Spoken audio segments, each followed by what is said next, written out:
जाता है जीवन में सुखी रहने का फार्मूला है। 5.29 को जो समझ जाएगा, श्लोक नंबर 5.29 को समझ जाएगा, वो जीवन में शांति को प्राप्त करेगा। शांति वृक्षति, लास्ट में उसका वर्ड है कि भोक्ताराम यज्ञक्षाम सर्वलोक महेश्वरम सुहृदम सर्वभूतानां शांति मां वृक्षति। तो वो शांति को प्राप्त कर लेगा। वो इसलिए प्राप्त कर लेगा क्योंकि वो जान जाएगा कि भगवान ये सब कुछ है करके। और यहाँ पे एक बात आई कि जो बहुत सुंदर, ये होटल में खाना खाते हैं तो आपने देखा होगा खाने के साथ साथ वो टैक्स ले लेते हैं। तो जो टैक्स लेते हैं, हम तो पैसा होटल वाले को देते हैं, लेकिन वो जाता किसके पास है?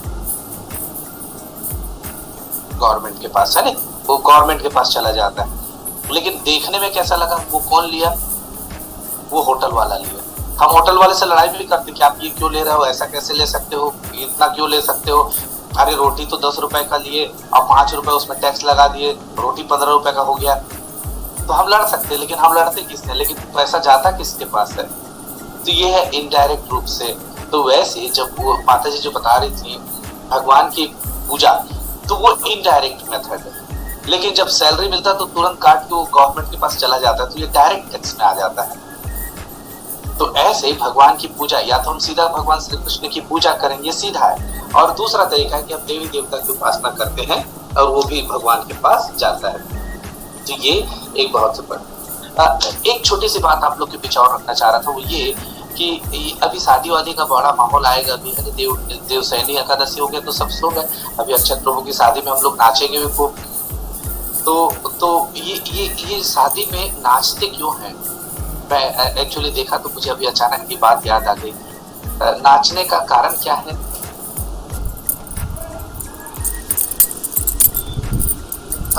प्रभु जी वो अंतिम बार नाचते हैं, फिर उसके बाद सब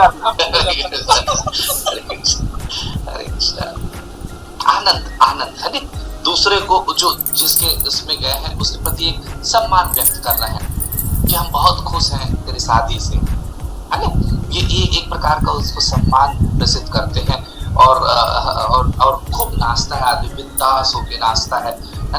सड़क में इतने लोगों के सामने वो कैसे भी नाचे, दोनों हाथ ऊपर करे, पैर ऊपर करता है, ऐसे करता है, जैसे भी करता है, उससे बनता है नहीं बनता है, लेकिन वो नाच के उसके प्रति सम्मान प्रदर्शित करता है।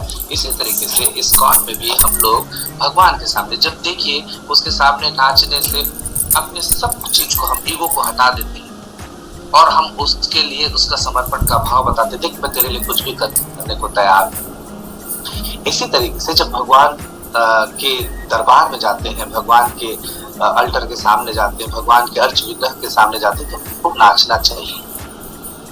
जैसे वो दोस्त खुश होता है वैसे भगवान बहुत प्रसन्न होते हैं कि उसके लिए हम अपने सारे अहंकार को, हम नाच क्यों नहीं पाते? हमारे अंदर देखिएगा, एक छोटे बच्चे को नाचने में कोई तकलीफ नहीं होती, लेकिन हम अरे वो क्या सोचेगा, ये कैसे होगा, मतलब हम अपने को अलग रूप में महसूस करते हैं। तो खूब नाचना चाहिए, खोल के ना, अरे वो क्या सोचेगा, ये कैसे होगा, मतलब हम अपने को अलग रूप में महसूस करते हैं। तो खूब नाचना चाहिए, खोल के नाचना चाहिए। तो ये देखिए, जब एक सामान्य व्यक्ति हमारे इस प्रकार के क्रियाकलाप से खुश होता है तो भगवान कितना प्रसन्न होंगे। तो इसीलिए इस्कॉन में बोला जाता है सिंपल नाचो, गाओ, प्रसाद पाओ और भगवान के धाम को प्राप्त करो। बड़ा सरल, सहज और सुखद विधि बना दी है चैतन्य महाप्रभु ने। कुछ नहीं करना है, भगवान के अर्च विग्रह के सामने खूब नाचिए, इतना नाचिए कि सब प्रकार के अहंकार से मुक्त हो जाएं, जितने अंदर के क्लेश हैं वो दूर हो जाएं, खूब आनंद में रहें। नाचते समय भी खूब आनंद को प्राप्त करें, भगवान के लिए नाच रहे हैं, हमारे परम पिता परमेश्वर के लिए हम नाच रहे हैं। और उनके सामने इस प्रकार से नाचते हुए हरि नाम का कथा करते हैं, कीर्तन करते हैं, हरि नाम का जप करें और जब मौका मिले तो हम इस्कॉन खूब प्रसाद पाएं। बस ये 3 विधि है जिसके माध्यम से हम भगवान के धाम को प्राप्त कर सकते हैं। तो ये बहुत सुंदर ये सारी बातें हैं। चलिए आज समय हो गया, केवल अंतिम बात ये एक, चूंकि ये श्लोक बहुत इंपॉर्टेंट है, वो एक बार एक इलेक्ट्रिशियन, चूंकि अभी आज बिजली बिल देने वाला आया था इसलिए ये बात याद आ गई। वो इलेक्ट्रिशियन आया, बिजली बिल नहीं पटाया तो काट के चला गया। आप उससे लड़ेंगे तो कोई फायदा होगा क्या?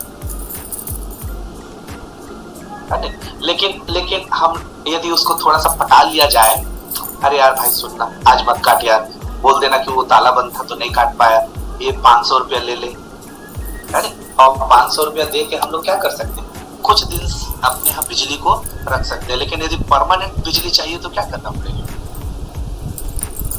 तब तो गवर्नमेंट के हमको कुछ ऐसे सेटिंग करनी पड़ेगी कि गवर्नमेंट हमको फ्री में बिजली प्रदान करे। तो ऐसे ही हम देवी देवता की उपासना करते हैं, मतलब थोड़े दिन के लिए अपने बिजली कनेक्शन को बचाने के तरह, लेकिन यदि हम परमानेंट अपने यहाँ बिजली चाहते हैं बिना किसी उसके निर्बाध रूप से, तो हमको भगवान श्री कृष्ण के शरण में जाना होगा।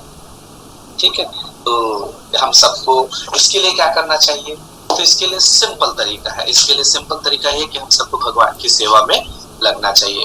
भगवान की सेवा में वसुदेव जी भी लगे थे। भगवान श्री कृष्ण को उनके जन्म के साथ ही उनको टोकरी में बैठा के अपने सिर पे लेके चले गए। यमुना नदी बहुत परेशान थी, लोगों को कहना था कि बहुत बारिश हो रही थी, बाढ़ आ रहा था, एक्चुअल में बाढ़ नहीं आ रही थी, यमुना नदी परेशान थी, भगवान के श्री चरण को कैसे प्राप्त कर ली। देखिए, देखने का नजरिया मैं बता रहा हूँ। जो आचार्य गण है वो क्या बताते, एक भौतिक आदमी क्या बोलता, अरे बाप रे बाप, वो इतना बारिश हो रहा था ना, वो बाढ़ आ गया, उसमें ना पानी बहुत था इसलिए बाढ़ आया। लेकिन एक जब भक्त बात करता है तो कैसे बात करता है, देखिएगा आचार्य गण कैसे बताते हैं। आचार्य गण बताते हैं उस यमुना में बाढ़ नहीं था, वो यमुना की पानियां उछल रही थी भगवान के श्री चरण को पाने के लिए। वो भगवान जब वो टोकरी से वसुदेव ले जा रहे थे तो वो कैसे भगवान श्री कृष्ण के चरण को छू ले, उसके लिए उतावले थे। हमारा जीवन भी इसी प्रकार से हमेशा उद्वेलित रहना चाहिए कि हम भगवान श्री कृष्ण के शरण को कैसे प्राप्त कर लेंगे।